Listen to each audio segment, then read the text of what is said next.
Buzz's Retirement Garage. 1 year of retirement. Amazing. Hey, I got my Goulardi shirt on. I did that. I did a 6 month retirement video where I was wearing this shirt. So I thought, apropos, that I wear it again for the 1 year anniversary of my retirement. And I want to go over a couple of the pluses and minuses. And not the basic things that we've always heard about. You know, the pluses, every day is Saturday and all that good stuff. I mean, that's true, but I wanted to put a little bit of a unique spin on this because there's some other things, some small little things that matter as well. And so for my 1 year anniversary, which will be late next week, I just wanted to throw these out to you. So the good, right? Sure, we start off with the bad. Let's start off with the bad and then end with the good. How about that? So the bad. The first thing, and I don't know about you, but when I left work on a Thursday instead of a Friday. I took Friday as a vacation day at the end of the day. Reason being is I personally couldn't handle what I thought was going to be the emotions of having to deal with many people and doing the old cake cutting and the ice cream and shaking the hands. I didn't think I was, believe it or not, I didn't think I could emotionally do it.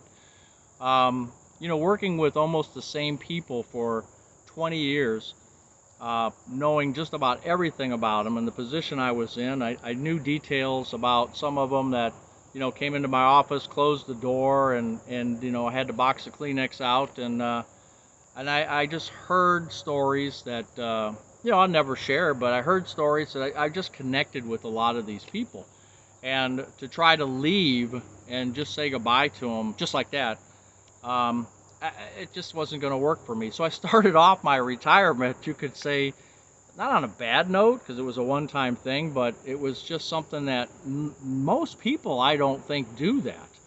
I think that they, you know, do the old exchange, you know, gift exchange, or not exchange, but they get the gifts, they do cut the cake, they get their ice cream, all that good stuff, and, you know, hey, pat on the back, great job, see you later. And I just couldn't deal with that. And the see you later part, that's a fallacy. And that's the second thing about retirement, which I did bring up 6 months ago too. The second thing about retirement, the bad stuff would be that once you leave, you're not going to really be in that social club anymore. And I did a video about a month or so ago about no friends in retirement. It's a thing, and it's taken off, and it's because it's hit a nerve with people, because once you leave that social club that you call work or employment, you are out of sight, out of mind, and you're not going to have those interactions anymore. Now, I'm speaking generally. Specifically, some people do. They go back to work, you know, go talk to their, you know, they text and they call and they stay in touch. But generally speaking, once you left those dozen, 50, whatever people, you're not going to have those social dealings. You remember when they used to walk by your office or your workstation or your desk, and they would say, hey, you know, how did your graduation go, or how did the wedding go, or hey, daughter had a baby, or your son got married over here, or whatever. And now that's done, and it's very odd. It's a very odd thing that, and luckily I have a spouse that I can talk to every day. But you know, there's a lot of people out there, according to the comments on that video, there's a lot of people out there that don't have that spouse, that they wake up, you know, by themselves. They don't have their workmates anymore, and that is a real thing. So that's a drawback. The other, and I'll just leave it at this, is the third thing would be you're your own boss now. You're self-employed. And some people worked for the man for a reason, because they're not good at being self-employed. They have never tried it before. Now that you're retired, you're self-employed. And you're probably asking yourself, well, I'm not employed anymore, so what are you talking about? Well, you are. You're employed because you need to be motivated. You need to be exercising. You need to be doing some things that, remember, you were in a, if you haven't retired yet, you know the feeling. You're doing this, you have to be at work. You have to do this. You have to do that. You're accountable.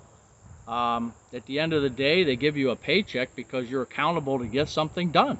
Well, in retirement, you're self-employed. You're not accountable to anybody but yourself in most cases.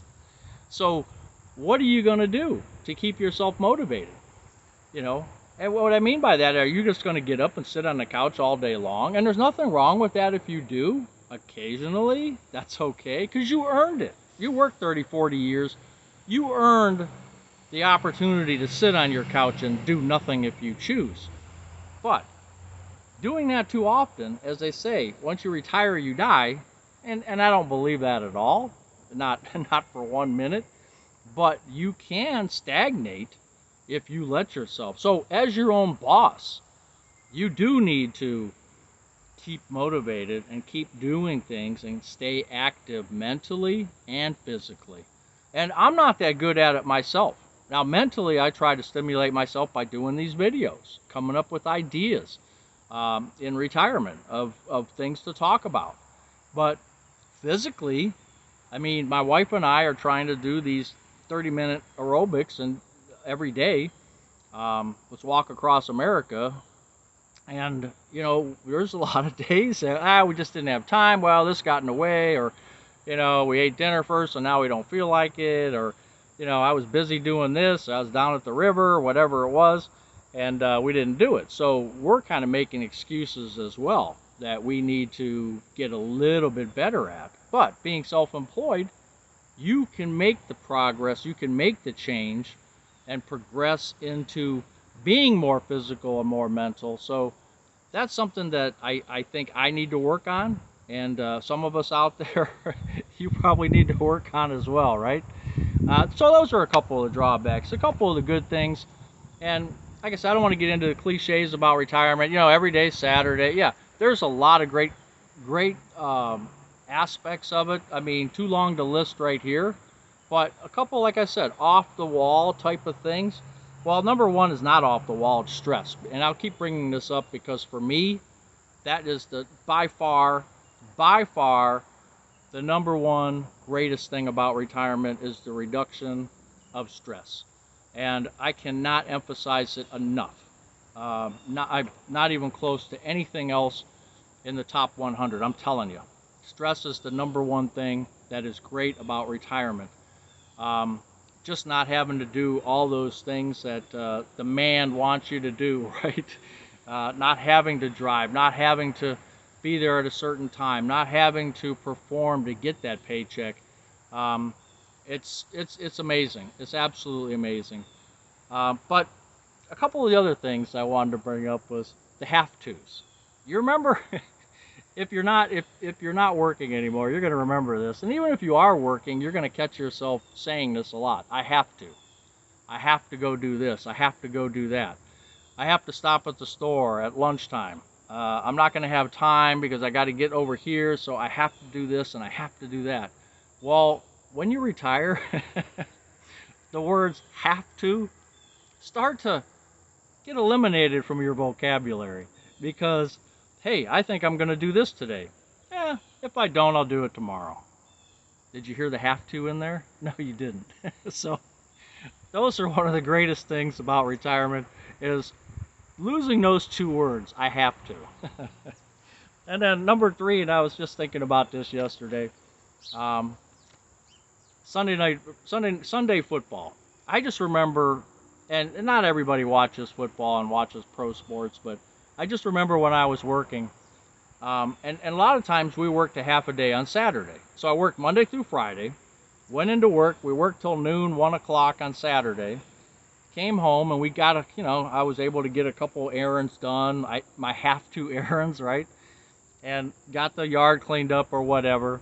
And then Sunday came, and you get up a little bit later, you have a nice breakfast or whatever, and then you're getting ready for the game, and starts at most games, 1 o'clock. Of course, you got your 4:30 games, but a lot of games were at 1 o'clock.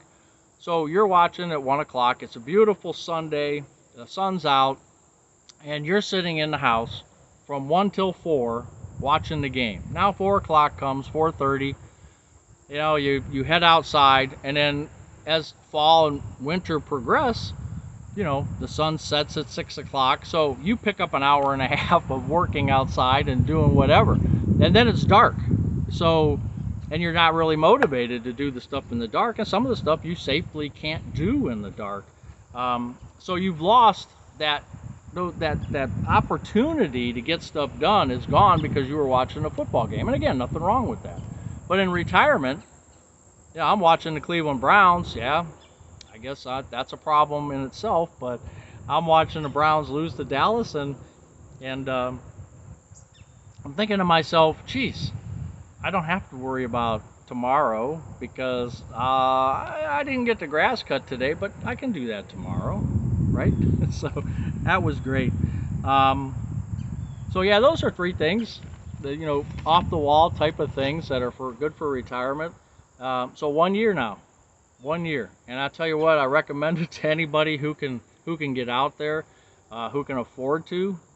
Check with your financial people, because the minute you can afford to, you got to do it, man. You got to do it. It's the greatest thing since sliced bread, trust me.